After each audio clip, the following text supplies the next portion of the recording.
Sometimes you have to do that because the easy challenge is one you'll get lazy with. The big challenge gets you hungry. Oh, how the tables turn. That's a heavy topic, and we need to focus on that. If not for yourself, then do it for your children. Black book is in the Hey, Black book. Men Talk, Black Book. What is up, everybody? It's Dr. Vibe here, host and producer of the award-winning Dr. Vibe Show, the home of Epic Conversations, and I'm the host of Epic Conversations, 2018 Innovation Award winner, 2020 Best Podcast News Award winner given out by the Canadian Ethnic Media Association. I also co-host and co-produce the only online show for dads, fathers, and male caregivers that is sponsored by Dove Men Plus Care. And our team since 2020 has reached out directly and indirectly to over 400,000 dads, fathers, and male caregivers around the world. And as always, I'd like to say you're blessed, highly favored, a magnet for miracles, and a solution for someone's problem. And we are broadcasting live March 9th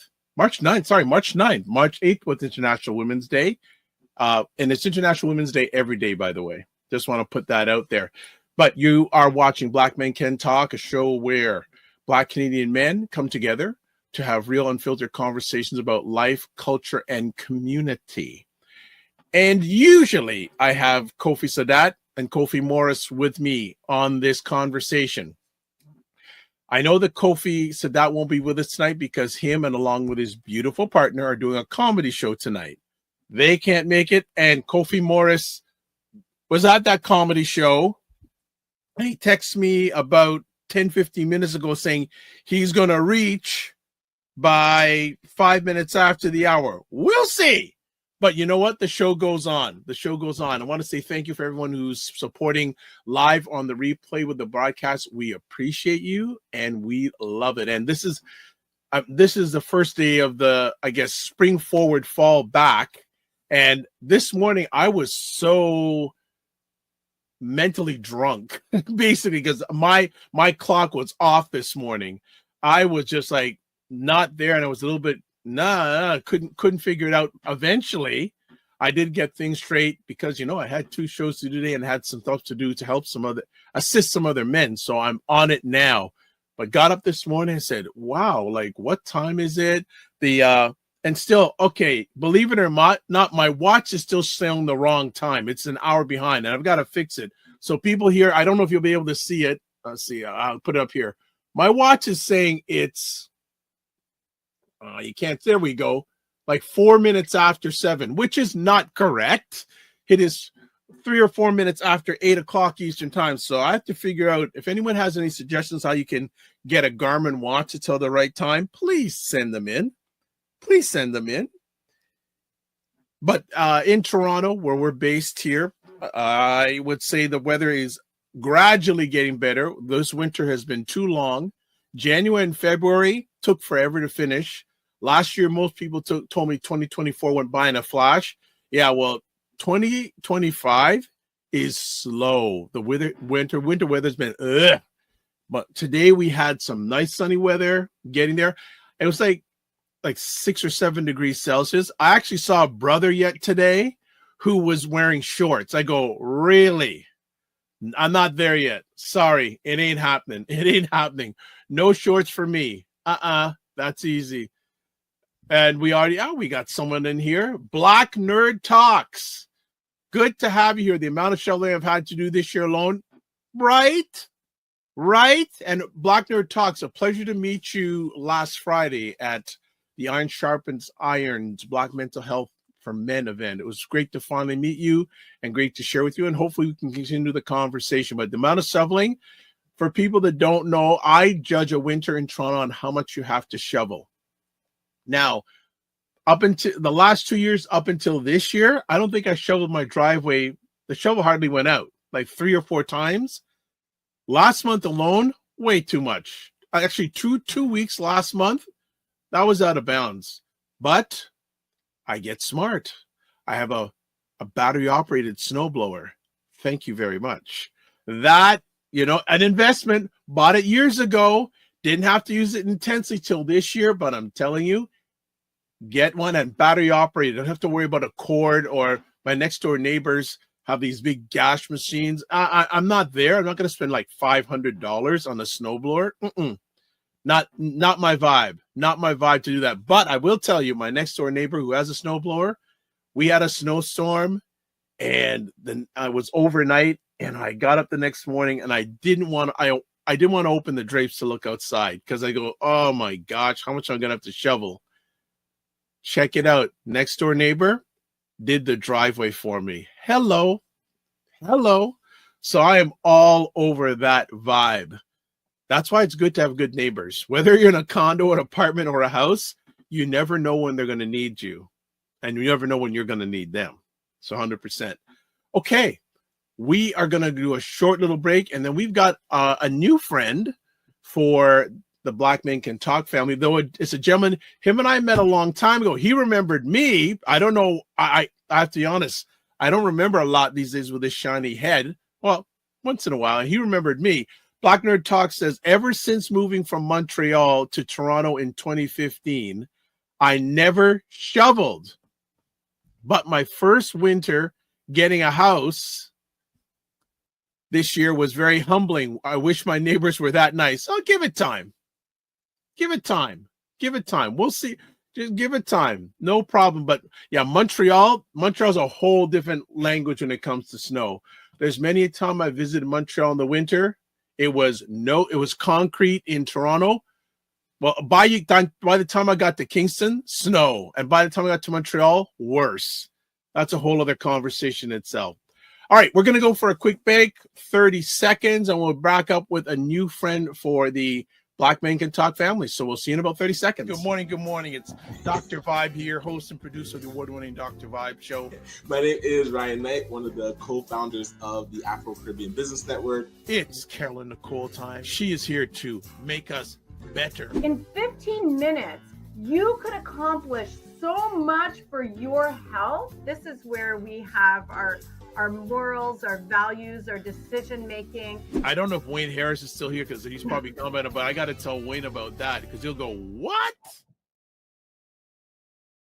All right, you can catch out that conversation called The Morning Vibe with myself and my co-host, Ryan O'Neill Knight, Monday and Friday mornings, 9 a.m. Eastern, 6 a.m. Pacific.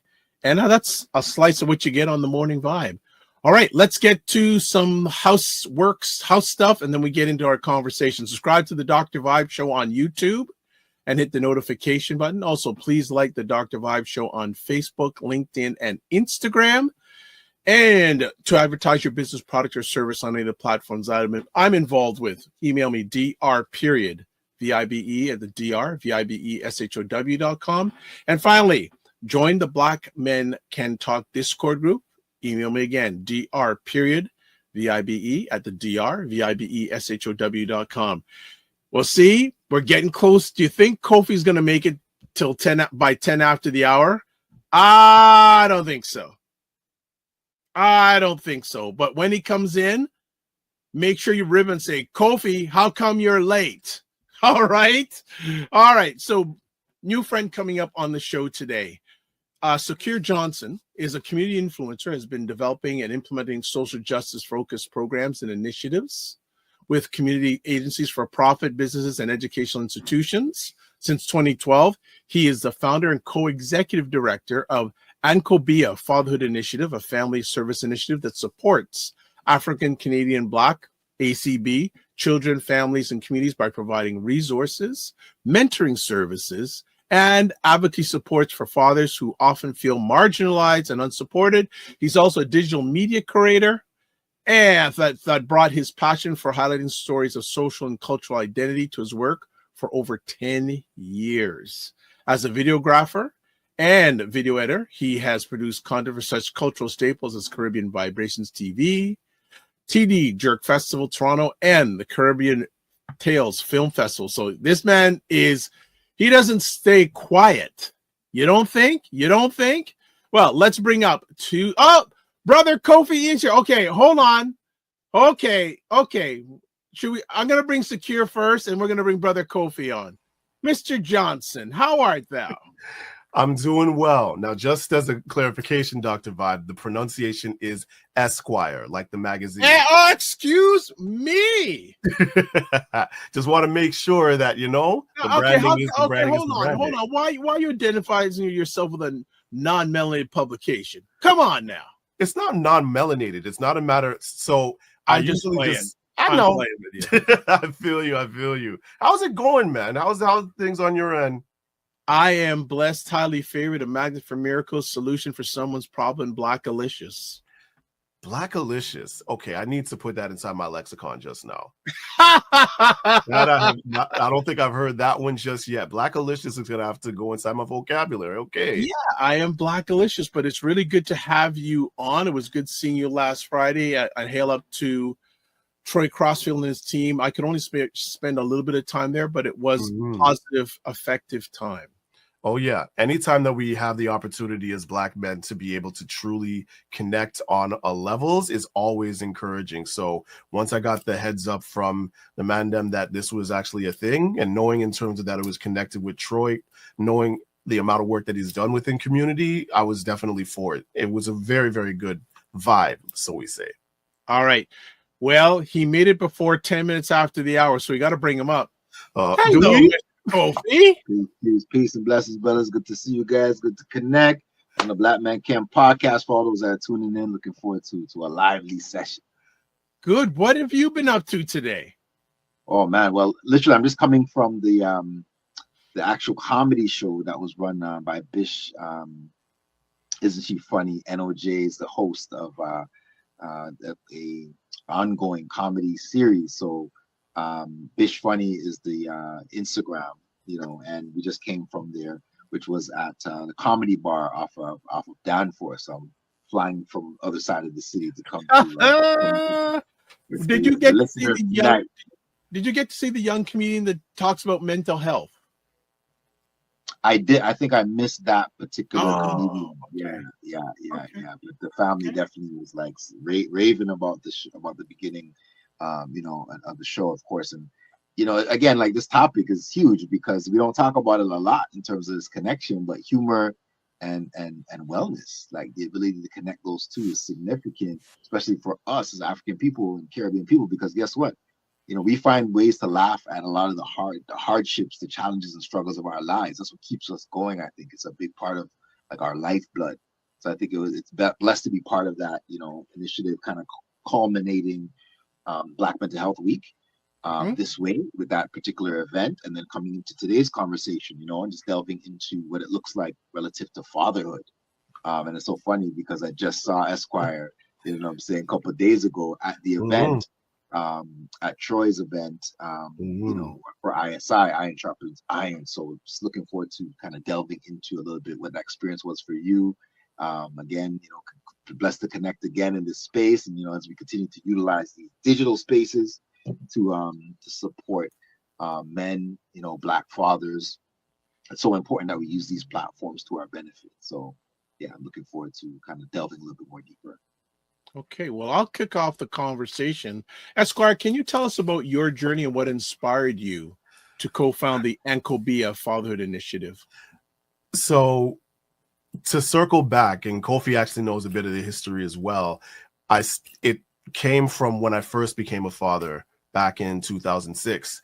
And even though I was working for an Ontario Early Years Center like years before, and knowing that there were these family resource programs that were available, it was interesting when I first became a father and looking for these resources for myself to say, okay, I need to be prepared. Firstborn is coming. Where do I need to go? I want to be able to sign up for these parenting programs.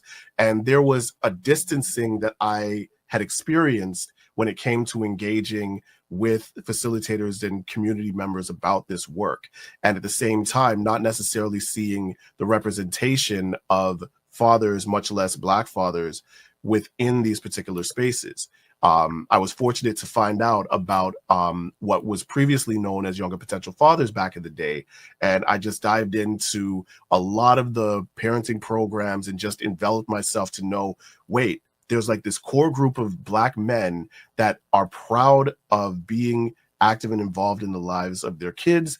And I wanted to actually soak all of that in From that time, I became certified to facilitate a number of different parenting programs that got recognized by child welfare agencies and other educational institutions, to the point where in around 2017 to 2019, when I was trying to figure out things on the digital media side of things and just say, you know what, let's just try to figure out what that pivot would look like, a lot of the dads that I worked with when I was facilitating parenting programs still wanted to stay connected and engage with me about, again, what's been happening with their kids, what co-parenting looked like. And the challenge that we found was that accessibility was the biggest issue. That while we were doing our thing on the West End, a lot of the men that we connected to were either further east in Durham region, for example, and being able to find transport at like a low income is not the easiest. So we had originally developed the ANKOBEA Fatherhood Initiative in order to fill that gap, to allow for there to be modularity when it came to family service opportunities and mentoring for young Black men, and just for different Black men of different walks of life who wanted to be able to be at their best when it came to fatherhood.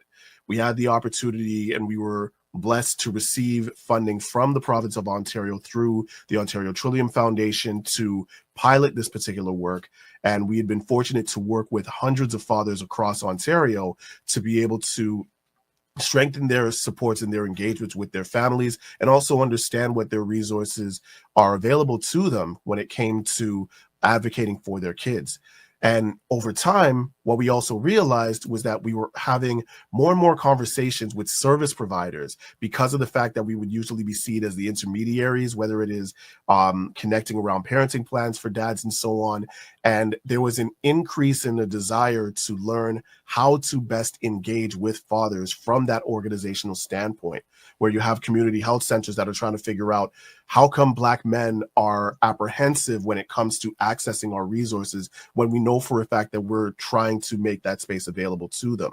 So we had actually pivoted to try to do more systems integration, be able to do more professional development opportunities for organizations as well, while we're still mentoring fathers along the way. So that way we can try to bridge that gap and make sure that our kids are getting the best versions of ourselves, and also strengthening the resources that are available for Black families. So that's like the long and short in terms of how ANKOBEA as an organization came to be, and really just grounding the work that I needed when I first became a father.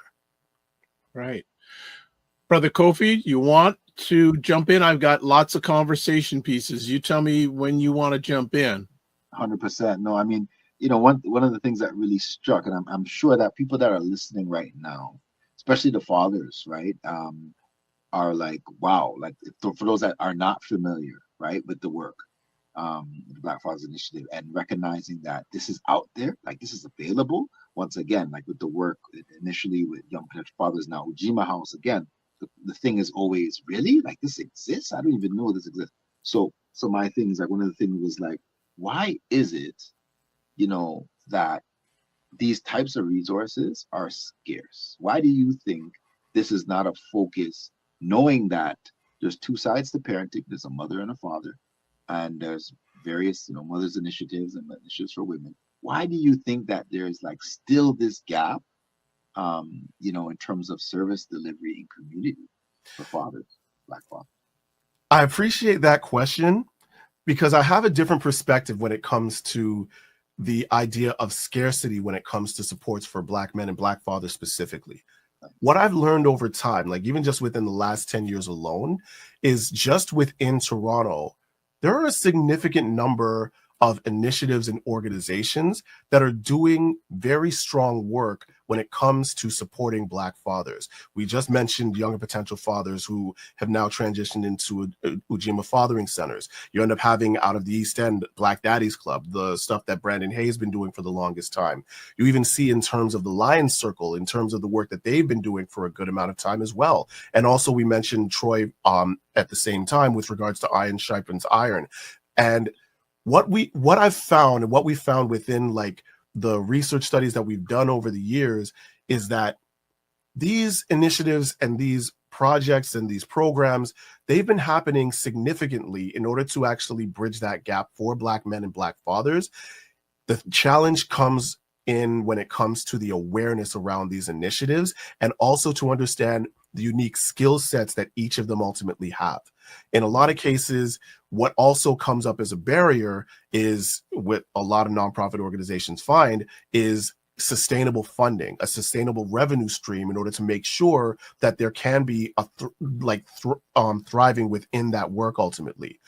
If I'm going to be honest, right now, the ANKOBEA Fatherhood Initiative is more of a passion project than anything else. We were fortunate to receive funding for the first 3 years, and everything else, because of the fact that the nature of grants that go to organizations like ours has been transitioned into stuff that's more project-based. There's less and less opportunity for there to be core funding available for staff to continue this particular work. So what we end up seeing is that influencers like myself, influencers like even connecting with regards to Sadat back in the day as well, we would end up having to say that we would end up putting the Fathers Project not necessarily on the back burner, but try to figure out how we are going to make sure that ends are meeting. And then once we actually are able to settle ourselves, we can make sure that the work can continue when the time comes. So I feel like once we get to the point where we can normalize active and engaged fathering within the Black community from a funding standpoint, we'll be able to see that we are not as siloed as we think. It's just a matter of figuring out, even when we use the example of iron sharpens iron, there were a lot of very, very prominent Black men that have been doing this particular work for the longest time. Dr. Vibe's an example. Yourself, Kofi's been an example as well.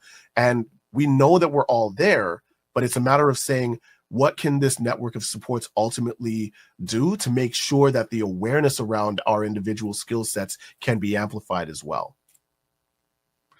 Okay. Number of things I can go down road. I'll see where my intuition goes. Want to say the Black Nerd Talk says that's funny. So S-Quire's experiences of being a single Black father is very similar to Dr. T. Hassan Johnson, who does a lot of scholarly work for Black men in the U.S. All right. I don't know if I want to talk about this now or talk about it later. I'll parking lot it, because no, I'll bring it up now. What, and I don't know, maybe I'm making the wrong thought process here. I don't see these groups working together. And to me, my thought process is, if you could get together, you have more voice, and when you're presenting for funding streams, you have more numbers of and more impact leverage. And more leverage. That's to me has always been a big challenge. All these pockets, and you said the word silo, and to me that, and from where I sit and what I hear from other sides of the fence, well, I wish they could just, they should just all get together and present something together so they could have a bigger number of individuals, fathers and their families impacted. Am I out of step sharing that? No, not at all. I also feel like it's the same way as within the corporate world. You're also dealing with different personalities.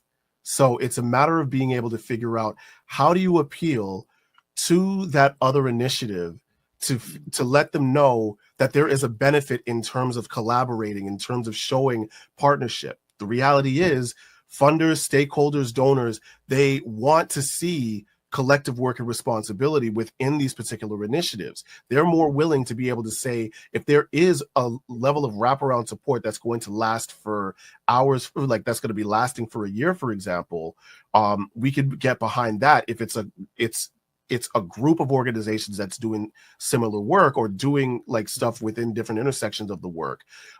It's a matter of being able to see the appeal. What I feel has been a challenge over the years, however, is because of the way that the granting system and the funding system is actually encouraged, for lack of a better word, the siloing of these organizations too, where only one organization in some cases can be the only one to actually push for that. And when you end up seeing now that there has been a bit of a shift to say that you want to be able to do collective professional development when it comes to these organizations, there's a hesitation to be able to say, do I really want to work with this initiative, or am I going to get the rug pulled from under me? So I feel that there needs to be, along with what you're saying, Dr. Vibe, there needs to be a lot of unlearning with the way that we approach funding towards this work, and also to allow for there an opportunity to say it doesn't need to be a competition between each other. We understand that there are different strengths that we have and different skill sets. And it's a matter of us being able to recognize that. It's the same way with any type of advocacy and activism that we do within our community. There's different levels to activism, and they all have to work concurrently in order for there to be that transformative change that we want to see. So once we're able to better understand what that can look like for us, we'll have that better opportunity to take away from that silo effect that we've been experiencing for so long. Okay. So just doing a reset here on Black Men Can Talk, we're talking with S-Quire Johnson, co-founder and executive director of the ANKOBEA Fatherhood Initiative. And what we're going to do for those who are watching live or on the replay, we'll actually put up what their website looks like, and also it's in the comment section on most of the platforms that you're watching this live or on the replay. But also, if you do want to get in contact with them, there's the website address on your screen, and also the email address for our friends. So just wanted to make sure that everyone sees what's going on here. Kofi Morris, you want to continue? Like I said, I got a pile of things to go at with this young gentleman. 100%. Now, getting back to the whole piece around fatherhood, I remember as a young father, and speaking about this piece around what it looks like fathering when you're in spaces where you may be by yourself with your children, meaning that you're at the park, and you're with your children. And I used to get this thing all the time. People would be like, oh, where's mom? Like, where's the mom? Right? And it was always this question of like, something's missing, that you can't just be at the park with your child. Maybe mom's at work, mom's at school, which she was, right? But there was this gap, and I used to always observe it and be like, why is that always a question? And there's an assumption that, so I'm wondering, what are some of your early experiences, like being a father, being an involved father, an engaged father, in community, in the public, and like, what was your responses to some of those things? And did you find that you were almost educating people at times? I have two approaches to this. So first, when I first became a dad, yes, those experiences, those park experiences were common. What would usually happen is that there would be rounds of applause or like affirmation that would be coming from strangers to say, it's such a good thing that you're here with your child, that your presence and everything. And it's so good that you're able to actually play up and everything. And it boggled my mind in a lot of cases, because to me, this was a normal thing. This was a regular thing that happens within our community. The amount of fathers, the amount of uncles that I've been around, the amount of people within community that are Black men that have shown up regularly for their kids is a normal thing. However, when you look at it from the social perspective, the narrative that comes around is in terms of the idea around the absentee Black father. And that's the narrative that usually permeates. Just like with like a lot of negative news that usually comes out, that's usually what ultimately approaches. And admittedly, there would be a bit of offense that I would take from it, because there's that assumption that you don't feel that I actually love my kids enough in order to be present for them, that there has to be an obligation. And then I realized that there was those times in which there would have to be those education points, those calling ins that needed to happen with people on the road. And even more so within like the community development work and the facilitation work that I would do, where even still with some Black men that I would be mentoring, that being able to talk about normalizing fathering for them is also a challenge, because in their experiences, it's not what they'd seen, that they hadn't within their own experiences seen those positive, that positive male influence within their lives. So there does have to be, in a lot of cases, an unlearning of that destigmatizing that I found. And it's also something that's intergenerational too. I will never forget, there was a time when I was mentoring some middle school students a few years back in the Jane and Finch area. I was doing a workshop on podcasting and so on.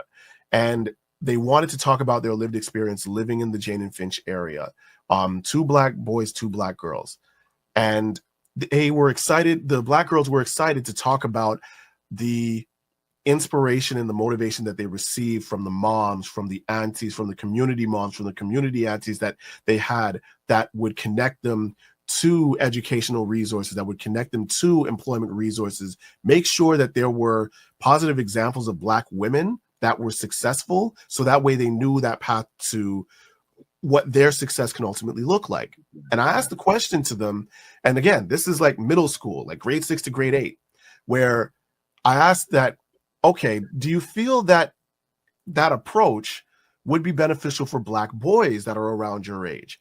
And this came from the little girls inside that room. They just said all the boys need to do is fix up. They don't pay attention. They need to stop like going on their video games. They need to stop playing sports and everything like that and want to actually do it.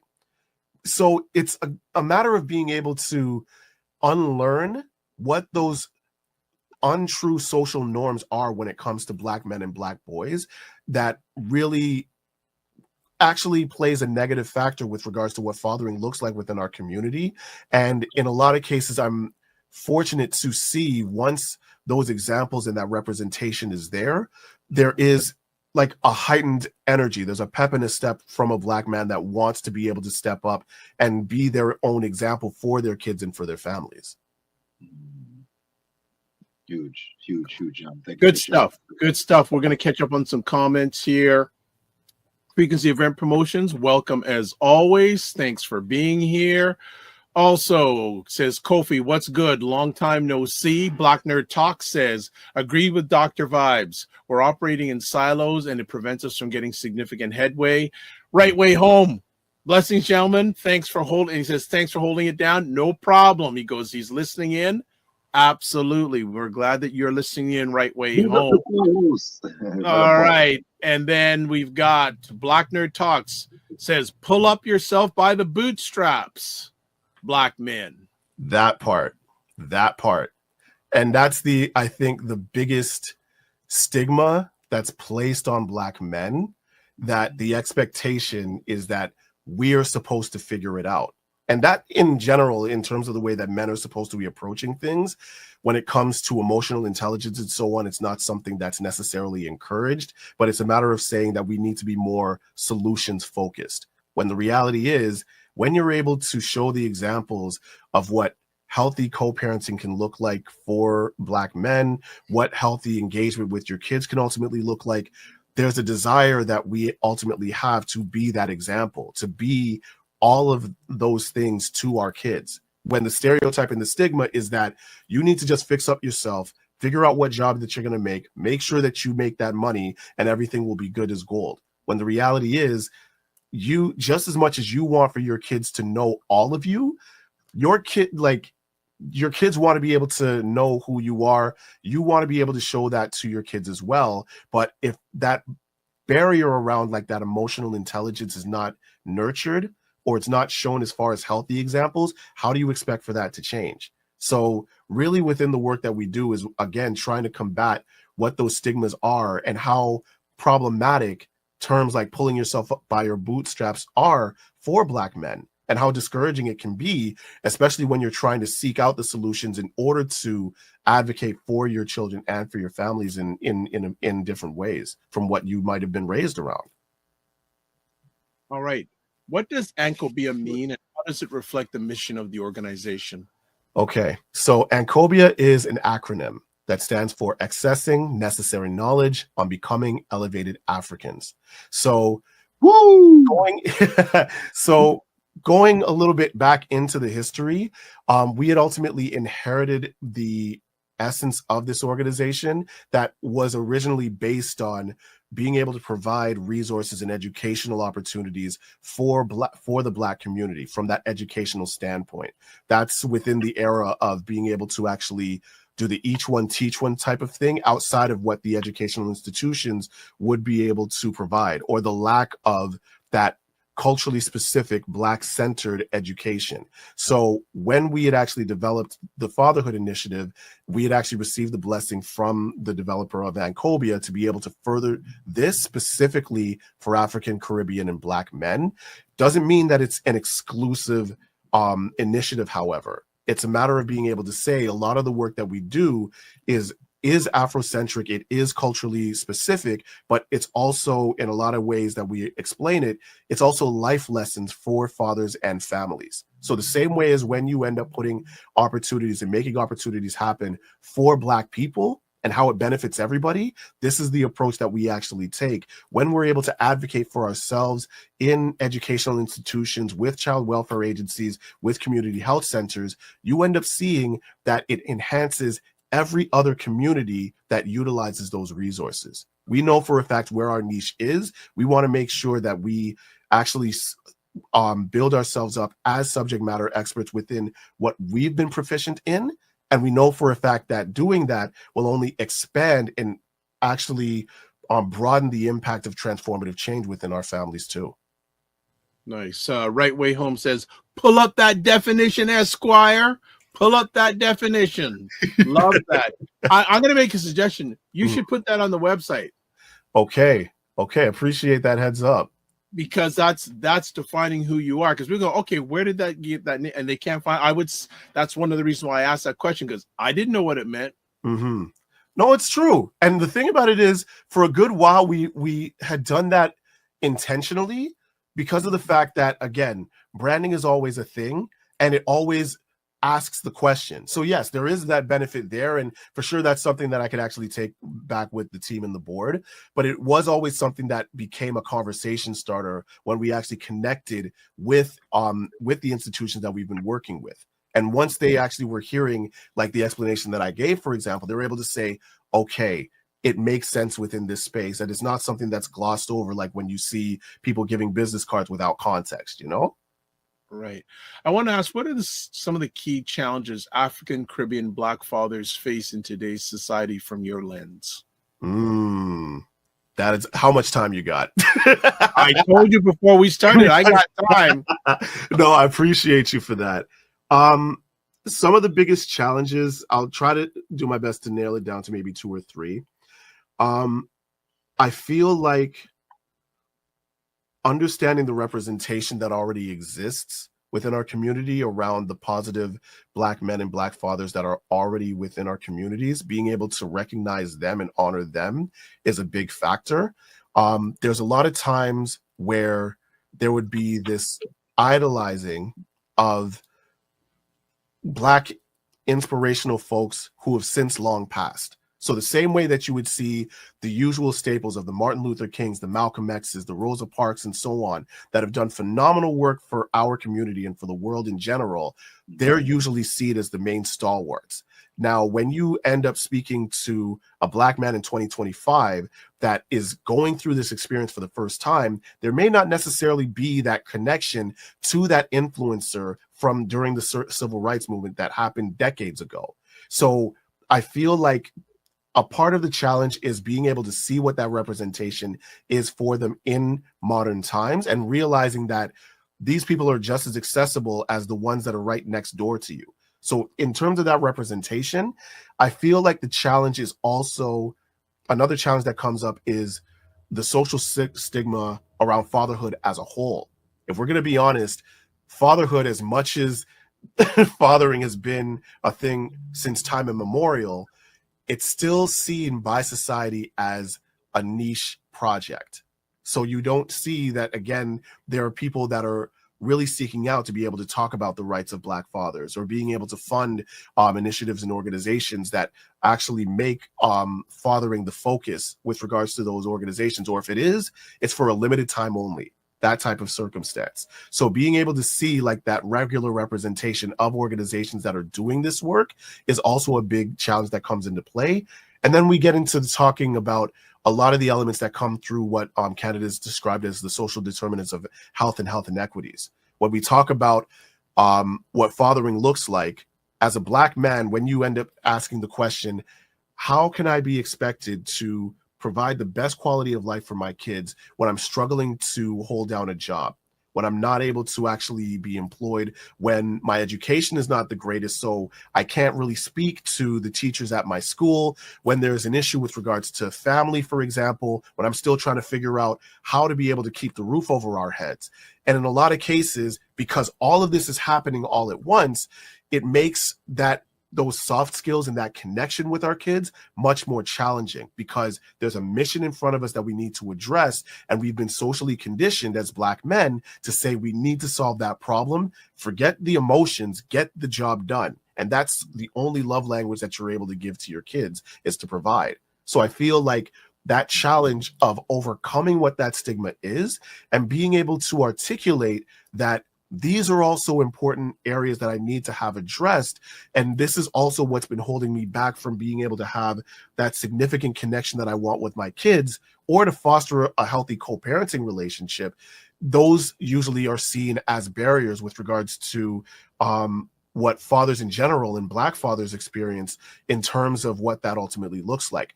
Another significant challenge that comes into play is when there is when there's a lack of understanding of culture when it comes to our community as well.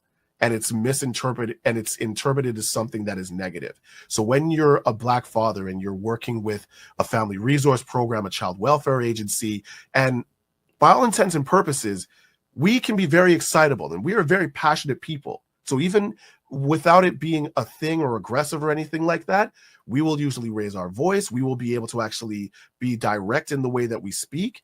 And that directness, that assertiveness that we usually have, that excitement that we have when it comes to something positive or negative that's around our kids, is usually seen as a negative when it comes to a service provider.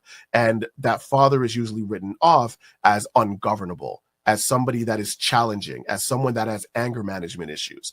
Whereas there isn't that desire to be able to see, okay, what is the underlying theme that's causing this passion that's coming from this father? And what is it that the child needs in order to make sure that everything is actually being met? What is it that the dad wants to make sure is there, whether it's the safety or the well-being of the child that it needs to be done? It's written off as saying, well, you know what, he's got to be able to understand how to talk to us before we're able to support him. So I feel like that also, in terms of a lack of understanding the cultural nuances, or the willingness to be able to acknowledge the cultural nuances that comes from our wide variety of communities, post of very huge challenges with regards to Black fathers, like living up to that desire to be active and involved in the lives of their kids and their families. Nice. Before I kick it back to you, Kofi, two things. If you're watching this live on the Dr. Vibe Show YouTube channel, we are running a poll saying, do you feel that Black fathers are important to the future of the Black family? And everyone who has answered so far has said yes. So that's a good thing. And then the other thing, Black Nerd Talk says, I would also say we as a society don't value the fathers in terms of the emotional labor they provide to their kids and mothers of their children. Look how we underplay Father's Day. Mm-hmm. There we go. Kofi, you want to come back? Yeah, so we're gonna do a little game. We're gonna play a little game. Right? It's very, very simple. Very simple. Since Black fathers, it's oftentimes sometimes we bring that light part to the parenting. You know what I'm saying? The games and the fun. So I'm gonna say a word, and you have one word to respond to each word, whatever comes to your mind. Okay, First word that comes to your mind as I say the word. Okay. Ready? All right. All right. So I'm gonna start kind of light. All right. Melanated fatherhood. Melanated fatherhood. Necessary. Brotherhood. Love. Family court. Trigger. Black love and relationships. Foundational. Preschool. Joy. Diapers. Diapers. Oh, God have mercy. Diapers. Messy. Okay. Black wealth. Aspirational. Fathering stereotypes. Overcome. Single fathers.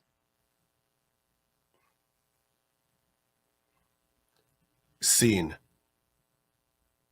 The future of fatherhood. Brilliant.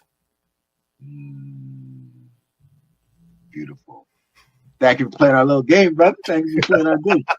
No, that actually had me on my toes right there. I'm just like, I appreciate those times to be able to reflect. And it's something, even how we were talking earlier about like that emotional intelligence, even normalizing stuff like that, to be able to actually play games like this between ourselves as Black men, there needs to be more encouragement around that, to be able to take things as lightly as possible. And that's something even outside of the work that I do, like I encourage that with like the guys that are inside my friend circle, just to be able to say like, not every single conversation, yes, the hard conversations around what your relationship looks like, what your parenting situation looks like are there.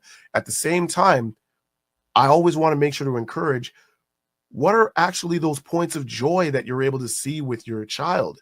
What is it that you see that is brilliant and bright with regards to a co-parenting experience that you've had, and to allow for that to be something that's sustainable? It's almost like the same way, like I remember distinctly, there was a movie back in the day, Collateral, with Jamie Foxx and Tom Cruise. I became very enamored with Jamie Foxx's character, where he, for himself, was a dreamer, but it was something where, because of his experience, he was a cab driver within that time, and it always was something that was holding him back. And as much as he knew that he didn't have everything together, he put together this scenario anytime people asked about him, in which he showed himself as aspirational, that the taxi rides and everything like that were only a temporary thing. He would bring down his visor, and it would actually show a postcard of a home or of an island that he is actually aspiring to, because he wants to be this business person. He wants to be like this very successful person in his own eyes. So being able to see what that ultimately looks like, and being able to understand the joy that comes through just that 5 seconds of looking at that postcard, I truly encourage for us within our community as Black men to make sure that we can keep those light moments as well, and it be okay to allow ourselves those light moments too, because out there is rough. And if we can't give ourselves that grace to be able to breathe within that process, we're going to lose ourselves. Huge. And that ties right back into, this week's theme in terms of Black Mental Health Week. And I love to hear from even some of the listeners in terms of, were you able to participate this week in Black Mental Health Week? Was there anything that you did to honor that? And what are some things that Black fathers can do, right, to basically help to balance out their mental health? What are some of the things that you've come across? What are some of the things that you find that have worked for you, just in terms of managing some of that, what you just mentioned in terms of like the lightness, being able to bring that peace? What are some things that have kind of worked for you? And it's for everybody, right, Dr. For everybody, and some of our listeners. What are some of the things that have really been helpful? And that's the one question. I'll just add one quick thing about the one word game that we just did. It was a tool that I used to use in working with young Black men, that can also be extended specifically also to fathers. When you mention some of these words, because you mentioned one of your responses was triggering, right? And that was family court, and the whole connection between those things. Being able to actually utilize some of these strategies when you meet with fathers, and asking that question, what comes to mind when you hear these words? Exactly. And one word, you'll find you can actually explore that after you do this kind of game with them, to determine where they're at. And then 3 months, 6 months, whatever down the line, you can ask the same question with some of the same words and see what some of the responses are. And again, because the work that we're doing, it helps to kind of shift some of the mindsets with the fathers when they're getting the support that they need. But going back to this piece around, mental health and wellness, and some of the things that actually have helped, yourself, and actually have you found that have helped other fathers?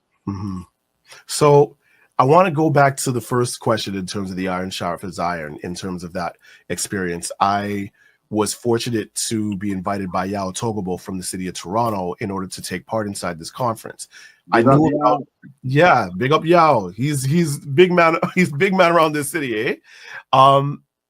So I knew about the work that Troy was doing, and it was encouraging for me to see the desire that Black men within the space had, not only with regards to sharing space with other like-minded Black men around this whole concept of mental health, at the same time making space for us to be able to share our truths in terms of the challenges that we have simply for existing, and at the same time being expected to thrive within that existence while trying to figure out what mental health ultimately looks like for ourselves and being able to define that for ourselves, right? And it was also encouraging to see that there were Black women that were inside the space that were in that space of encouragement. In a lot of cases, and you would see this in a lot of circumstances where there are Black women's conferences that are usually promoted a lot, and there's this sense of sisterhood that comes within that. So to see that there was that encouragement that Black women inside the space had to say, this is for you. We want to be able to support you within developing this sense of brotherhood within this space, to know for a fact that this isn't something that is a singular effort, you know, to know that that was also encouraging as well. I feel in a lot of ways there was a healing that came from the testimonies that actually came up, from the knowledge sharing that came around, that there didn't feel like there was a sense of hierarchy with regards to that sense of engagement. It was truly a sense of community that came out of that conference that I feel needs to be something that's normalized and not just within a once a year type of thing. And it's always something that organizations like ours want to be able to encourage, that it may not be at that biggest scale and we may not have the most accessibility to these opportunities and to be able to attend these events, but the spirit of that can be something that is continued. So it motivated even more within the work that we're trying to do to be able to bring community around the importance of Black fatherhood, to really speak to those. It was very impactful. Like, that conference was very impactful to be able to underline that. To your question with regards to managing mental health, it is admittedly challenging in order to navigate, because as a community influencer, you're expected to encourage the ones that you are supporting, that you're facilitating to, that you're mentoring, in order to practice self-care, to be able to look out for the resources that are there for mental health. There's also a stigma that we working within this community have, that you need to be all gas, no brakes when it comes to this work. While you advocate for mental health when you advocate for this work for other people, you are the one that needs to sacrifice in order to make sure that message is out there. And I know from firsthand experience that is not sustainable. I had a health scare last summer that put everything on pause and had reinforced that redlining and how dangerous that can ultimately be. So maintaining that mental health while doing this work is absolutely important.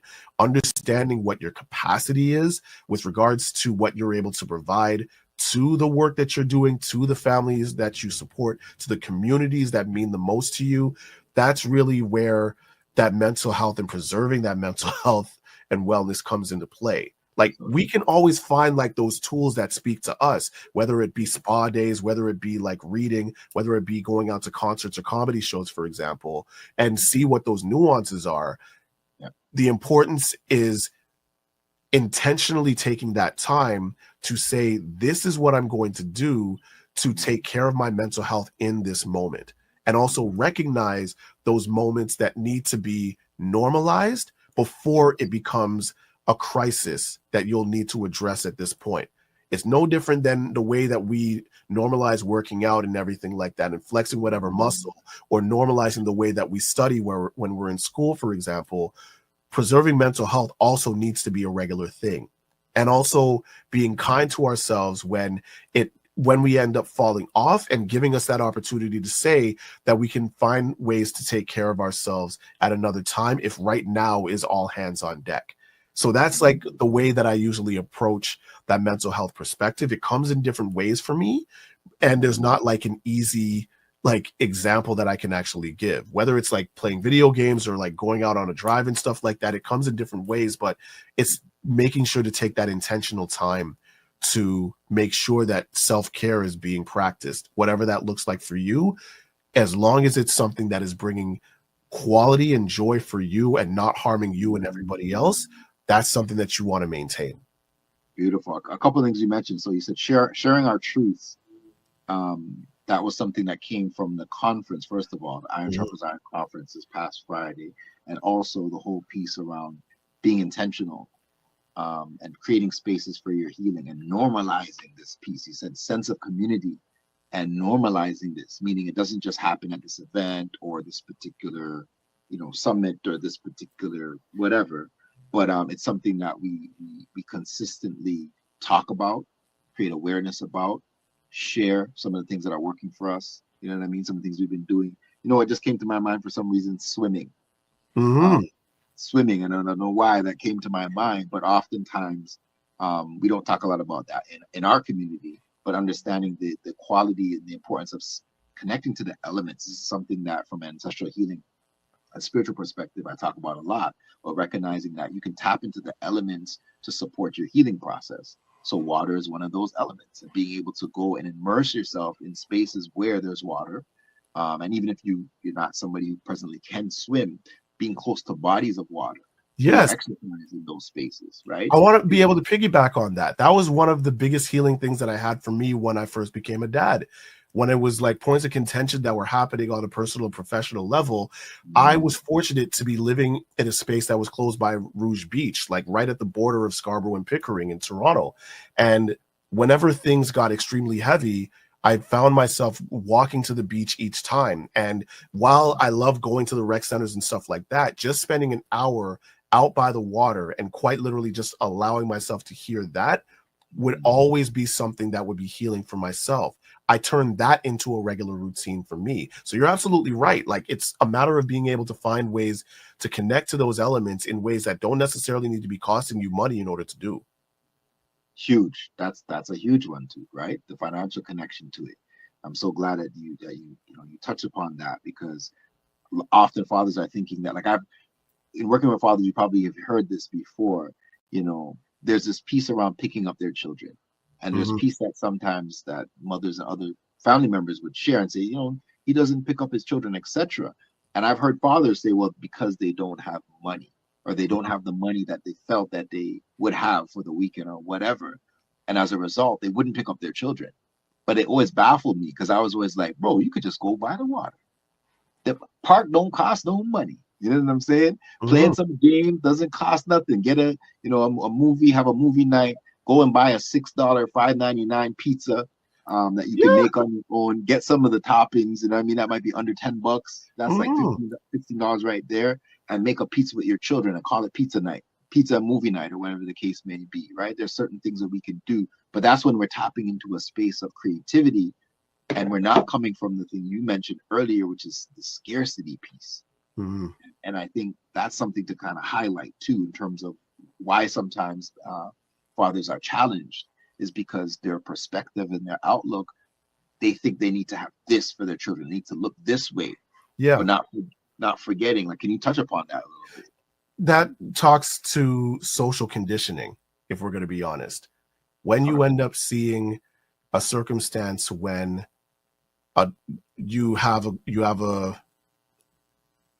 child who's assigned at birth as a girl, and the first toys that they receive are Barbie dolls, like kitchen sets. You end up having, like, whether it's doctor and nurse sets and stuff like that. And there's already a conditioning from young that these are the things that you, as a girl assigned at birth, would be expected to be able to aspire to. Right. Whereas a boy assigned at birth is usually seeing their first toy as a shovel, a car, or a gun.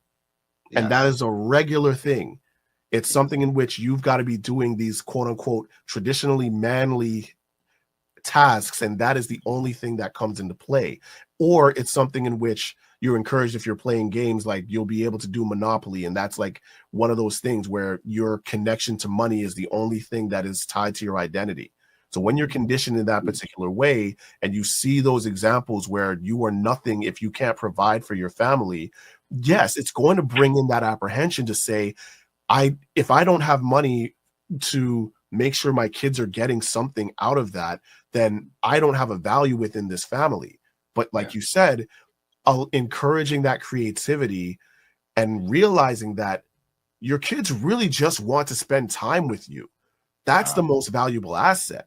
That time and that care and that nurturing that they're able to get from you is what that they're going to stand out to the most. But it's a matter of saying, if it's not something that you see, it's not necessarily something that you automatically practice, but it's not impossible. Like, I've seen countless examples, and I've had the opportunity to work with hundreds of dads who have had that type of traditional way of thinking. And when they realize, when they'd be spending that time figuring out days to be able to do trips to the park, or even not necessarily going into the CN Tower because that costs money, but to do a drive by the CN Tower and walking around the areas where the Rogers Center is, and allowing for them to experience that part of the city when that's not necessarily where you live.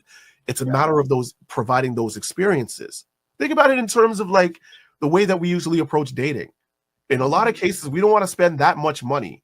If we're like a regular person, we want to be able to figure out what's the cheapest date that we can have. What usually happens? It's a walk down along the lakeshore. It's a walk down by Harborfront. If there's like a free show that's happening, you'll be able to figure out those ways. The more that we can try to adopt that type of approach to the way that we look at parenting and what that parenting time can look like if our kids are not in our care all the time, it can actually reduce that barrier to entry that is usually put up to us by society to say, you need to make sure you have a stack before you're able to go for your kids. Facts. Huge. We're at the top of the hour, and you know what came to my mind is throwing out a challenge to some of the fathers that I'm listening. Hold on a second. We ain't done. He's got time. You're ending this thing off. I'm not saying we're done. Yeah, but save the challenge to the end. They'll take the challenge and run. I'm gonna hold it down. Dr. Bob. Okay. All right. No problem. Alethea says that was powerful. Love the word association. I also think that fathers don't get enough credit. No worry about the typos. Many try so hard and do the best they can, and they know how to father and love, but they don't get enough love for it. Love the part when you said single father equals seen. Great session. Keep it going. She says, excuse the typos. No worries. Don't mind that. Okay. Then also Black Nerd Talk says this mindset around the accumulation of resources. I've seen whole Black men's lack of worthiness around being mentors, but just making it this far in life is already good enough. Yeah. Good stuff. Conversation piece for you. How does systemic barriers such as racial discrimination and economic instability impact Black fatherhood? It's a huge statement. When you're talking about, and this also comes from like outside of the work that I've been doing with Black fathers, I also have been a facilitator when it comes to diversity, equity, and inclusion. Yes, a lot of the DEI stuff that people are afraid of. Racial discrimination plays a huge factor with regards to the accessibility of resources for Black men to show up in the lives of their children and their families, not just physically, but just in terms of what their impact can ultimately be. I used the example at the beginning in terms of me, even though I was working for an Ontario Early Years Center, walking into an early on and being rejected by their staff around what those resources are, that plays a huge factor in terms of impacting in terms of what the role ultimately is for a Black father within that space. When you end up seeing publications like Today's Parent that would have like a special Mother's Day edition in terms of talking about that experience, for instance, and you have a short blurb underneath to be able to say, dads, this is what you can do in order to support mom. This is what your role ultimately is. And that's the only time within the year that dads are actually being highlighted around anything involving their kids. That also plays a factor. Then when you end up seeing examples when I'll be honest, there is something to be said about the community organizations that we represent too. I've been in spaces where community organizations that pride themselves on holding family resource programs and conducting like family resource initiatives and so on that have actually put family program inside the title, and they would actively say, we don't support fathers here. So you're saying that fathers are not included within the sense of family? That in itself, especially when it comes to supports that are there for Black fathers, is a detriment in a lot of cases when it comes to even saying like, well, then what is my worth? If people are out there and they see me in this way, I'm already being like put in this particular typecast, then what is my actual worth? So a lot of the times there is that weight that is put on Black men in order to show their worth, or in a lot of cases, even within like the family justice sector or within like family court areas, where you need to show your parental worthiness in a lot of cases too, to be able to say that you need to go through these particular steps in order to show that you can even have that opportunity to spend time with your kids, which in a lot of cases is not seen as equitable, right? Not saying it's an end all be all, but there's a lot of Black men that I've worked with that have had that particular experience. And at the same time, to your point about that economic stability, that ties right back into it. Those two are interchangeable when it comes to racial discrimination and economic stability. When you end up seeing that you're going to be typecast because of the fact that you are a Black man, you actually have the melanin on your skin, and that already is a detriment for you being able to find a job, that also is going to be playing a factor with the key role that society ultimately is expecting from you, and that's being the provider within your family. It actually turned into a social experiment where when I was looking for work, I would actively put out half of the resumes that I would put out for other jobs, for example, that just showed my name, my contact information, nothing with regards to images and the like. And half of the actual resumes that I would send out, I made sure that my face and like in terms of the places that I've been was at the top. And you end up seeing that there were more calls that I got when my face was not actually tied to the resume, because they were intrigued about the name, they were intrigued about the credentials. But as soon as they saw that it was a Black face that was on that resume, it was more, okay, we'll go through the initial pieces, but we don't have anything for you.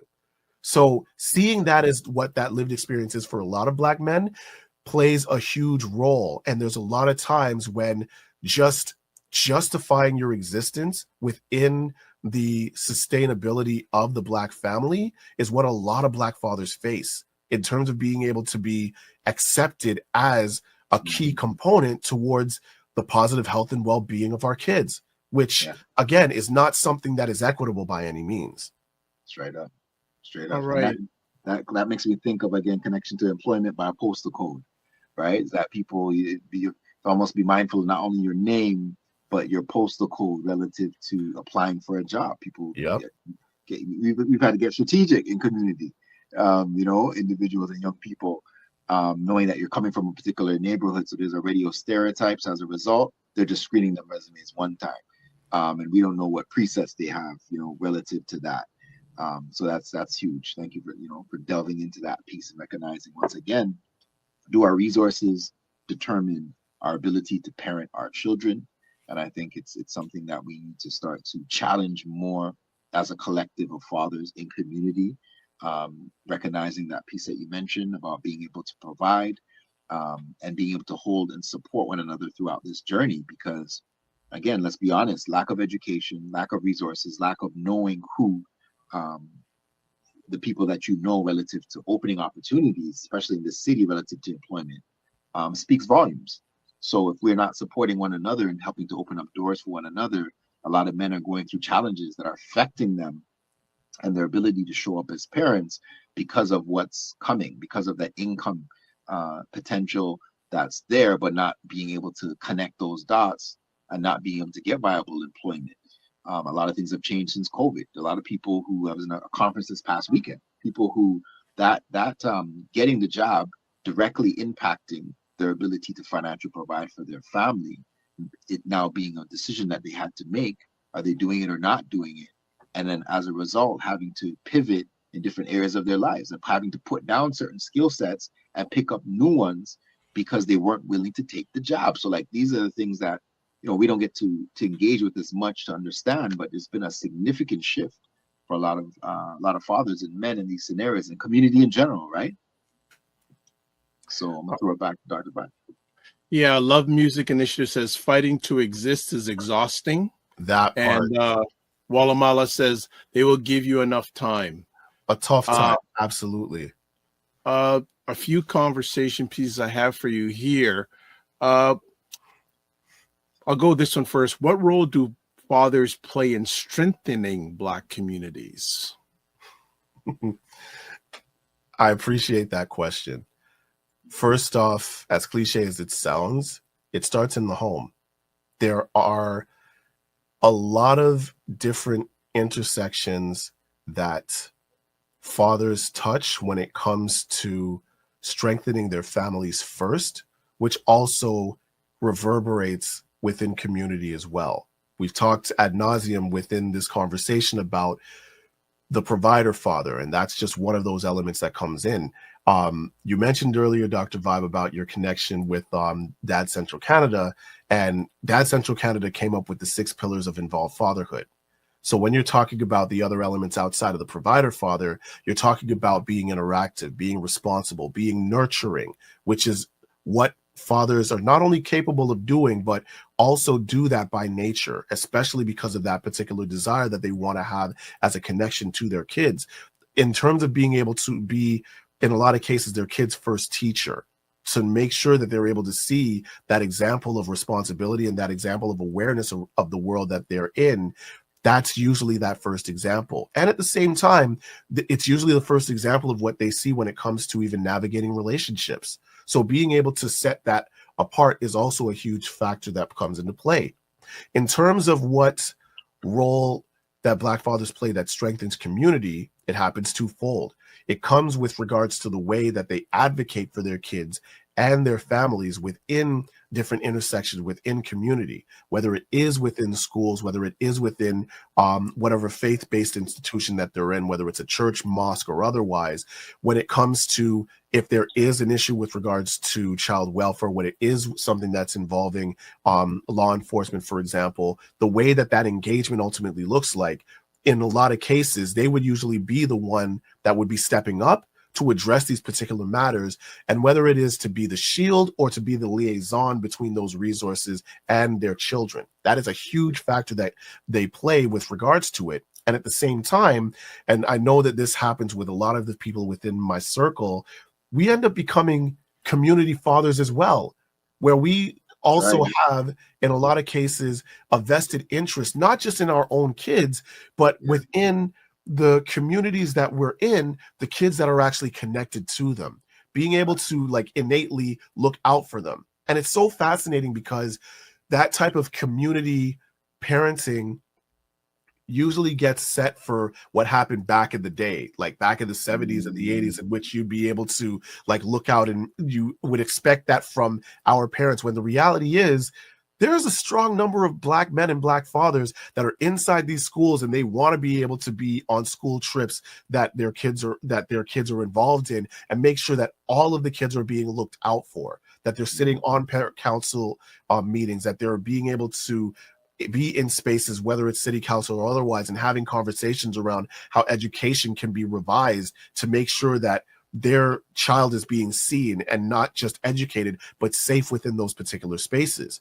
In a lot of cases, in either explicit or covert ways, we as Black men, we as Black fathers play a significant role in the way that community progresses. But it's one of those things where it's not something, because of the lack of normalization of Black fatherhood, it's not something that's acknowledged. It's just seen as that Black man has something to say, which, yes, that's one side of it, but it is that element of Black fathering that also propels us to want to be as active and engaged within our communities as we are. Good stuff. Good stuff. Also want to ask, conversation-wise, what specific programs and resources does your organization provide for Black fathers? So right now, we actually have like a concentrated group of programs and services. So again, we actually conduct mentoring supports for for young men and young Black fathers within on the city of Toronto. That has been something that has been like a staple in terms of whether it is being able to understand life lessons or being able to figure out, I'm expecting my first child for the first time, I'm going to be pulling out all my hair because of it. Just allowing for those opportunities to come into play. That's where usually our mentoring supports come along. We also have like certification in running the Super Dad, Super Kids parenting program, which is usually a service that we provide within other community organizations to talk about what needs are actually being met by fathers with children at the early stages of child development. So understanding the importance of communication, healthy disciplining techniques and setting limits, being able to understand like health practices that need to be encouraged within children. We usually offer that as like a fee for service for organizations that usually have concentrated groups of fathers that need those supports as well, especially when they're involved with child welfare. That's another element. The biggest and the most like frequent staple that we usually have is our Fatherhood Talk discussion group series. As I mentioned at the outset, we intentionally developed our organization as a modular opportunity for fathers to be able to share knowledge and to be able to strengthen their emotional intelligence and also understand the communities that they're a part of. So in a lot of cases, we actually host discussion groups online and in person in different parts within the Greater Toronto area to be able to talk about areas around how to navigate a family life work balance in a healthy way, how to understand what a healthy relationship looks like when you're co-parenting and you may not necessarily be the primary caregiver in those circumstances. We even talk about in terms of introspective stuff around Black masculinity and what involved fatherhood ultimately looks like. So we allow for that accessibility within those discussion groups to take place. So similar to what we're doing in this conversation right now on the show is the way that we approach things within our Fatherhood Talk series, taking current events, bringing in community guests and like influencers to be able to talk about what matters most to the dads that we engage with. Sounds good. Sounds good. Let me ask, how important is mentorship in helping fathers navigate parenthood and personal growth? Well, that's essential. That is just like, I love that question because of the fact that it comes right back down to the modeling of healthy parenting and healthy relationships. That mentoring is absolutely important. And in a lot of cases, what we find within our community is when those structural resources are not available to us, we usually go to what's comfortable. So that way we'll be able to go to that uncle or that friend or that person within our building that we know has had has pretty much a football team of kids and try to ask those questions around how they actually are able to navigate it in more casual ways. So we found a way within our organization in order to try to normalize what that mentoring is and encourage that to be passed on with the dads that we work with as well, to be able to understand that it's not from a hierarchical perspective. We have different levels of experiences, but fathering is a lifelong role. It is a lifelong responsibility. So we always have the opportunity to be able to learn and to grow within that role, within that responsibility. So whether it is something that you are a brand new father or you pretty much are a grandparent at this point, you know for a fact that there's an opportunity for you to share your experience that will actually influence another dad. And that's the way that mentoring plays that particular role. It is allowing for the knowledge to be accessible. And that has been a big challenge that a lot of fathers have faced, that when the traditionally institutional resources may not have been made available to them, that mentoring is the approach that is usually taken with the fathers to actually get the information that they need. So mentoring is absolutely essential in strengthening Black fatherhood from my perspective. And what policy changes or advocacy efforts do you believe are necessary to better support Black fathers? Ooh, that is a very heavy question, and I feel it's also a very necessary question. Policy changes. It's a matter of, I feel the foundation is to recognize fatherhood first and foremost as an essential component towards the strength of a healthy family. That is the first piece that comes into play.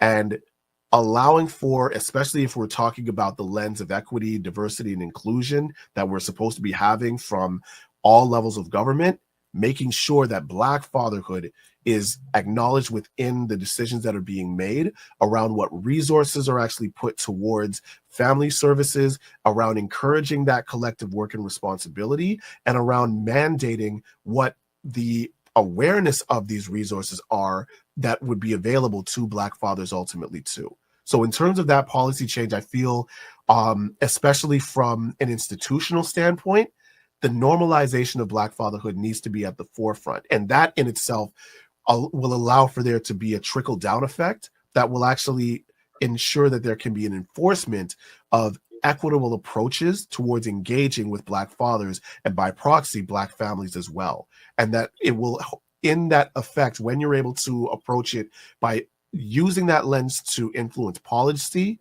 allowing for that trickle-down effect to happen, it can allow for there to be more positive outcomes for the families that we engage in. It's not the easiest thing because of the fact that there's an ebb and flow when it comes to policy reform and so on, but using that particular perspective, and if I'm going to be honest, to walk the talk, I remember that there was an example that was brought up. We've had the pleasure of working with Taibu Community Health Center for the past year, especially when they had released the report that they had done in partnership with Brock University about the lived experience of Black mothers that engage with services with Taibu Community Health Center. Groundbreaking work, and it was essential to be put in within that place. What I actually received messages on during that particular release of the report was that there were educational institutions that were in attendance, child welfare agencies, and all of them were calling on a similar report to be done to talk about the lived experiences of Black fathers and being able to influence, allowing for that to influence the programs that had taken place. With that being said, from that time, there was a wall of silence that came since that point. The only ones that had actually decided to step up around even try to do any type of work was Taibu, the ones that actually put out that Black Mothers Report. But the ones that were inside the space, the educational institutions, the funders that have the money in order to make this stuff happen, they went silent. So I feel like allowing that opportunity to normalize it and to walk the talk behind what policy reforms need to be done and not defaulting to the performative nature about policy reform will go a long way around strengthening the resources around Black families and Black fathers in particular. Okay. Black Nerd Talk says there's an existing document called the 18-Point Black Male Political Agenda. It was developed in the US, but I see some of the points applicable here in Canada, especially on the court system. Well, Black Nerd Talks, why don't you send me your, if you have a link, back channel me and give me that document so I can take a look at it. I'm very curious to see what that document's all about.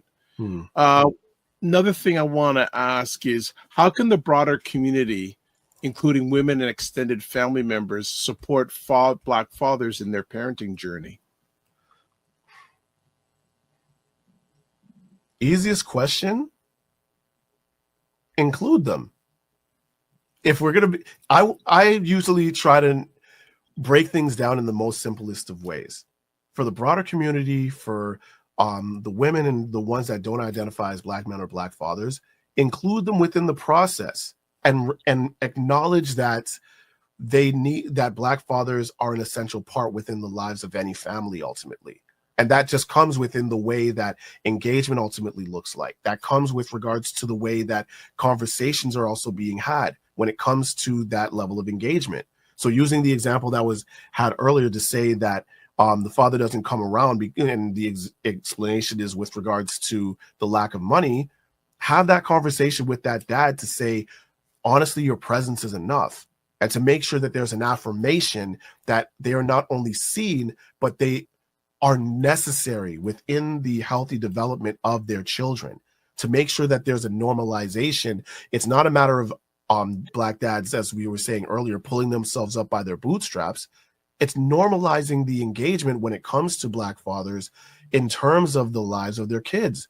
And the same way as how we would be willing to have these conversations with moms when it comes to the like educational development of our kids, as an example. Include that within with the dads as well. Now, I understand that there are certain elements in which policies are put in place to say for children, there would be like a dedicated emergency contact list that identifies who is able to speak about the progression and like pretty much like to get an update in terms of how the kids are doing within the school. Who is the one that is usually defaulted in order to develop that particular contact list? Traditionally, from my experience speaking with educators, speaking with educational administrators, it's usually the mom that is reached out to. Not just in terms of the mom that's actually proactively giving the information, it's the mom that's typically contacted as the number one person. And eventually, it's usually seen as almost that park effect, that if dad happens to be there at a parent-teacher interview to say, oh, it's so great to see you, to finally meet you. But was there an actual desire to make sure that he was included within that process and within the correspondence with regards to your child's progress? So making sure that that part is also normalized with regards to the engagement of the well-being of our child also has to be a thing when it comes to those particular levels. It's not just, especially when you're talking about being able to use the village model of raising our kids, you need to make sure that all hands are in deck, and that has to include Black fathers within that process. Kofi, anything else you want to add? Man, I got a few more quick things, but go ahead. 100%. So definitely, I think we got to bring Brother S-Quire back on the show, because Brother is dropping gems. Just been dropping gems. Anybody who's been taking notes, I got my ISI, I got my ISI notebook right here. You know what I'm saying? Big up ISI once again. Iron sharpens iron. I'm taking notes because there's so much that has come from today's conversation. There's so much that can be actionized. I'm going to get to my challenge in a minute. What came to me, something you mentioned earlier, you talked about the fact that sometimes we speak about those who have passed as opposed to acknowledging those who are here. So I said, you know what, let me take a minute to acknowledge some of the fathers in community and ask you the question, if you can think of somebody who had a significant impact on you in terms of your fathering and your journey of fatherhood, and if you could speak a little bit about that. Kwame Williams, and a big up, Brother Kwame Symbolic, Paul Osbourne, Neil Logic, Bentley Kwaku Springer, Yato Gobo, Johnny Barton, I'm just going down the line, Kombozi and Comet, Chester Hamilton, Osijefo, Brother Sipo, Brother Kwatu Kenti. A lot of these brothers, you'll see them in community, you'll see them with their children, you see them engaging. And I think sometimes these things go overlooked. So I want to just acknowledge these brothers, and there's so many more. If your name hasn't been called, just know so we're going to get you on a future show. Because we don't, we do. It's like give them the flowers as we talk about, give them the flowers while they're still here. To know that we see you, we acknowledge you, as you mentioned earlier about being seen. We acknowledge you, we thank you, we appreciate you. And I'd just like to hear from you in terms of your experience and somebody who had an impact on you in terms of your fathering. I'm going to call in two names, and there were two essential names that actually really motivated and continue to motivate me within this work. First name I want to call up is Zakai Tafari. He's now the executive director of the African Food Basket. He was the one that was the managing director at Young and Potential Fathers that brought me in when I was first becoming a father and actually set me on this particular path, and also co-founded the ANKOBEA Fatherhood Initiative with me. And even though he's been doing amazing work within the food access space, that he still engages with me and still finds ways to be able to amplify the work of Black fatherhood and encourages me to be able to continue within this process, and is an active father within his own right, with his own kids as well, to make sure that they're able to see those particular examples. If there was ever a statement to be able to say like what a community father looks like, Zakiah would actually be there. I would also say, and this was another name that actually got called during the ISI conference that had made a significant impact on my life, and at the same time it showed me what a community father looked like, was Louis March, the late great Louis March. He was my community father from back in the days when I was at the African Canadian Heritage Association. And from that particular time, he saw me when I was in single digits up until like again, I became a father and so on, to see the zest for life that he had and the commitment that he had to strengthening community and the way that he would still personally look out and constantly check in to be able to see that I was good with all of the things that he was doing and all of the things that he was going through. I remember distinctly that there was a moment that he had when I let him know, outside of the community development work, I was starting to get into videography, and we're starting to like be able to capture the work that he was doing with Zero Gun Violence Movement. He spoke to me and he said that it's important for us as Black men and as a Black community to control our narrative. And you are responsible for making sure that our stories. Yes, we got that term from. Who did he get that term from? You're looking at him. You see the 6 degrees of separation? Yeah. So I remember now. So to remember how much of an impact that had on me and the path that it actually set me on, and to know and to still experience the influence that he's had on me, like in my formative years up until now, it will never be understated as far as how much of an influence he had on me in the way that I approached fathering, in the way that I approach community, and in the way that I approach being able to advocate for myself in the ways that are necessary. So those are the two men that I wanted to call into this space in terms of who have been significant motivations within this work that I stay truly, truly grateful for. I say, big up the Kaya, big up Louis March, and so many more other names that we've called and will continue to call on this show.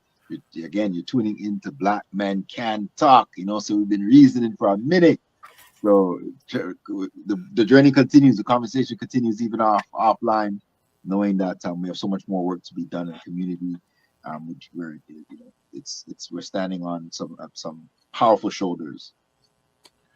The Wamalalas gives Diamond on a comment on what's going on here. A few closing thoughts. What are your hopes and goals for the future of your fatherhood initiative? Hopes and goals. If I'm going to be honest, from an organizational standpoint, the expected response is for there to be expansion, for there to be ongoing resources and supports to make sure that there can be a sustainable resources to retain staff, to allow for more systems integration within the work that we're doing, to allow for more opportunities for community engagement to take place, that allows for more visibility through the work that we're doing to amplify Black fatherhood and the importance of the Black family. Those are like the professional side of things in terms of the hopes and goals. If I'm going to take it on a personal side, my hope and my aspiration is to be still here to see that effect happen. There's a lot of times in which we call on the people that have gone past us and that have been doing amazing work. And in a lot of cases, a lot of the impact that they've seen happens after they're gone. My hope is that the transformative changes that we are looking to see right now and that we're grateful to see with regards to the Black men and Black fathers that we support, and seeing in terms of the way that things are changing within the mindsets of organizations traditionally, like at that micro level, is something that can be further expanded. That is the part that I hope to still be here to be able to see that magnification of the amplification of Black fatherhood. That's my hope. Okay, the Wallamala says gems. Okay, you say gems. Good. We got gems down. All right, 100%. Next up, how can people get involved, support, and contribute to the work that you and your organization are doing? So, first off, if you want to be able to learn more about the ANKOBEA Fatherhood Initiative, we'd already put the information up. Dr. Vibe, thanks so much for allowing for this time. And again, Brother Kofi, always good to share space with y'all. The website is torontofathers.ca, TRONTO, fathers, all one word.ca. You can reach out to me directly at sjohnson@torontofathers.ca as well. Our Instagram page is also at Toronto Fathers, all one word. So we are going to be starting to provide updates in terms of when our upcoming programs and events are coming up. For example, our virtual fatherhood talk session is going to be happening this Thursday. So you'll be able to get more information there with regards to that. And yeah, the best way is to be able to actually reach out to us via email or even by phone at 647-904-3479. So it's a matter of being able to get connected, and let's start the groundwork from there. Okay, and then finally, what message would you like to leave for Black fathers who may be feeling marginalized or unsupported?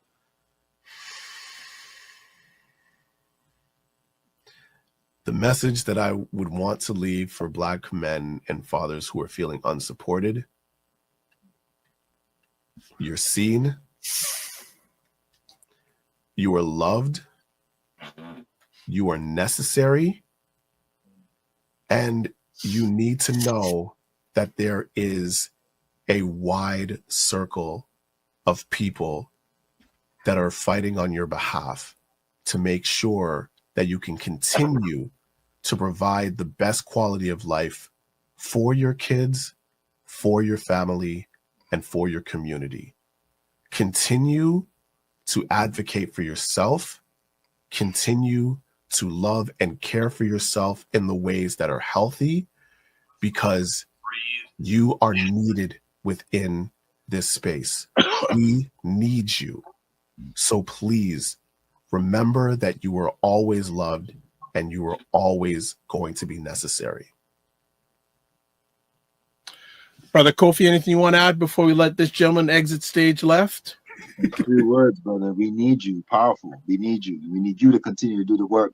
The S-Quire continue on this path and journey and empower all the work that's being done at the Black Fatherhood Initiative. Acknowledging something I wanted to touch on is MTC. Very simply, make the connection. This is this challenge of putting out to fathers. March break is coming up. There's some fathers who are connected to their children. Amazing. Maintain the connection. There's fathers that are not. Do something this week to make the connection to your children. For some people, it's been weeks. Some people, it's been months. Some people, it's been years. You know, some fathers who've been disconnected from their children for years. Make the connection. And if making the connection means creating an email address for your children or child and start sending emails to that address to document aspects of the journey, your own personal journey, but it's like almost writing letters to your children that can be utilized at a later time when you do reconnect. But in the interim, they can actually go back and look at these communications that you put out there if you don't have a direct connection to your children. But doing something this week that's uncomfortable but needed and necessary in your fathering, because you live with your children and you don't. MTC, make the connection, do what's needed, take the steps. And the last piece within that is make the connection with a support system. If it's a Black Fatherhood Initiative, if it's a Jima House, if it's one of the Jima Fathering Center, if it's connecting with us on our YouTube page, connect with Dr. Vibe, myself, Kofi Coach, connect with Insa Community, Brother Paul, make a connection this week in order to start to reestablish or start the process of reestablishing the relationship with your children and or maintaining the one that you already have. So thank you very much, everyone, for listening, tuning into tonight's show. Thank you again, Brother S-Quire, for continuing the journey. Dr. Vibes, you know what it is, always continuing, creating and holding this space for Black men here in Toronto, Canada, and beyond. Looking forward to continuing to create these spaces. All right. Love Music Initiative says amazing chat. Thank you so much. S-Quire, do you have any final words? Final words. Once again, I want to be able to share my appreciation to you both, Dr. Vibe and Kofi.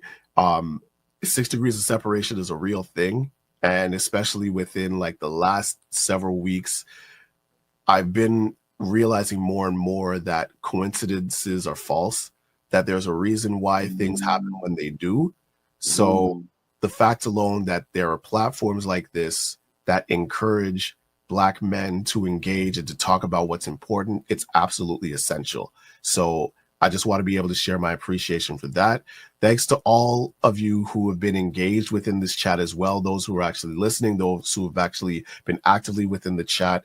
And yeah, looking forward to doing this again soon. There needs to be more of these opportunities. There needs to be more of these conversations, and the hope that we could actually keep this momentum going and make sure that that collective support is something that we can take forward with all of us within our respective ventures. So thank you once again for the time, and looking forward to doing this again. Our pleasure. As always, don't just manage your time, manage your energy. Remember to give yourself grace. If you're not making money, make history, but try to make both. And as always, make it better. Thank you so much. Salute. Peace. All right, brother Kofi. Yes. What's coming up for you over the next week? Oh my goodness. Well, as you guys know, of course, we're going into this March break space. So the journey continues relative to the Momentum Masterclass. We meet on Mondays. That's a space for to connect and support entrepreneurs on their journey from a holistic perspective. So for holistic entrepreneurs, definitely connect with me on YouTube at Kofi Coach. That's a significant space if you're looking to connect from a wellness perspective, but also from a holistic perspective. So looking forward to connecting with folks there. That's Mondays at 7 p.m. And you can definitely connect with Ankaden Drum and Dance Ensembles. You can connect with us on the Instagram for more information in terms of up and coming workshops relative to connecting and creating the connection between African drumming, dance, and culture, and how this space of movement and music can help in our journey of healing. All right. So before we sign off, a few things. If you want to get in touch with Kofi Sadat, there's a lot of places you can get a hold of him, and its email is there, and Instagram is there, YouTube is there, Facebook is there. You can also get a hold of him at NASA Community on YouTube. NASA. Don't want to think American. NASA. Kofi Morris, you can get a hold of him, email and Instagram, and the wellness group. You got to give me your YouTube. You just mentioned it, so I got to get the YouTube information. Kofi Coach, yeah. Kofi Coach on YouTube. Send it to me. I just got to do like, just send it to me. But I'm glad to hear that the YouTube is up. That's fantastic. Great news to hear.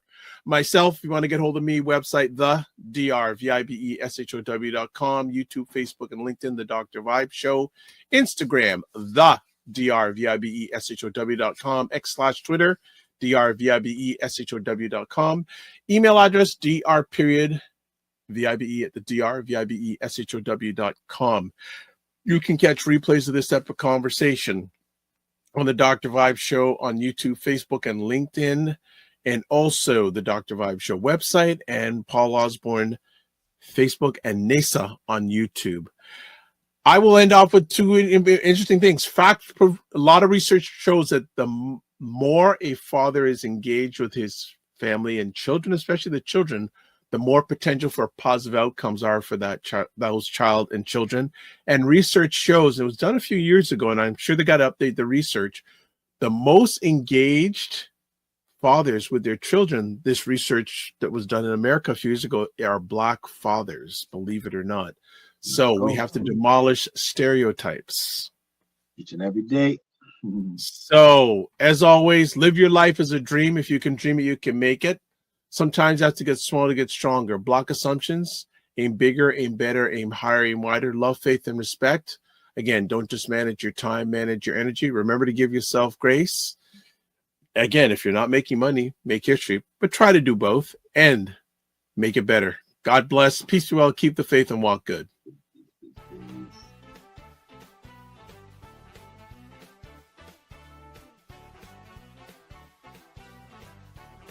Time that our parents, they're like, I have nothing to teach you. I don't know nothing. And my dad's at that point now. It says, that's my point. But I'm saying, no, Dad, you got lots more to give. You know how cold it is when these two brothers in their yard. You know that. You know that. You don't know that, bro. You know no that. Joke. I know we all have these things, but you know what? My go-to is this thing. Wow. Black book. It's in Black book. Men Talk, Black Book.